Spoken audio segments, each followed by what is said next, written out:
I must have been 6 or 7 when I lived in Lebanon. The country was ravaged by war at the time, and the murders were common and frequent. I remember during a particularly vicious era when the bombings rarely stopped, I would stay at home sitting in front of my television watching a very, very strange show.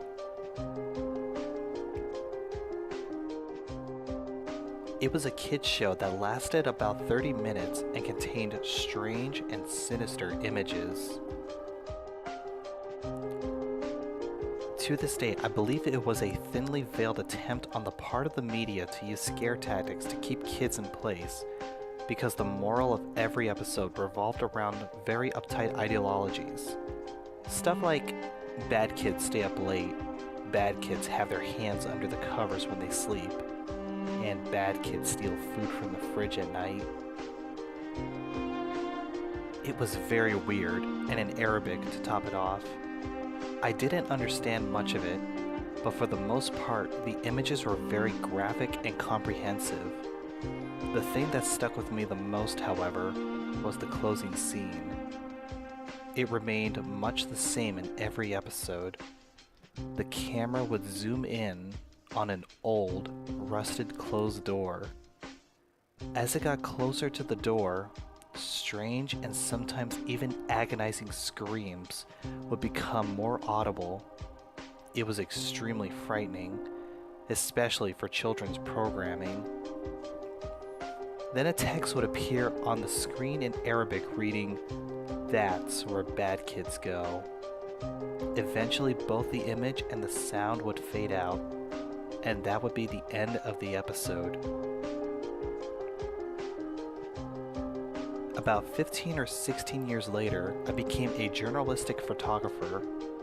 That show had been in my mind all my life, popping up in my thoughts sporadically. Eventually, I've had enough and decided to do some research. I finally managed to uncover the location of the studio where much of that children's programming had been recorded. Upon further research and eventually traveling on site, I found out it was now desolate and had been abandoned after the big war ended. I entered the building with a camera. It was burnt out from the inside. Either a fire had broken out or someone had wanted to incinerate all of the wooden furniture. After a few hours of cautiously making my way into the studio and snapping pictures, I found an isolated, out-of-the-way room. After having a breakthrough, a few old locks, and managing to break the heavy door open, I remained frozen in the doorway for several long minutes. Traces of blood, feces, and tiny bone fragments lay scattered across the floor. It was a small room, and an extremely morbid scene. What truly frightened me, though, what made me turn away and never want to come back, was the bolted, caged microphone hanging from the ceiling in the middle of the room.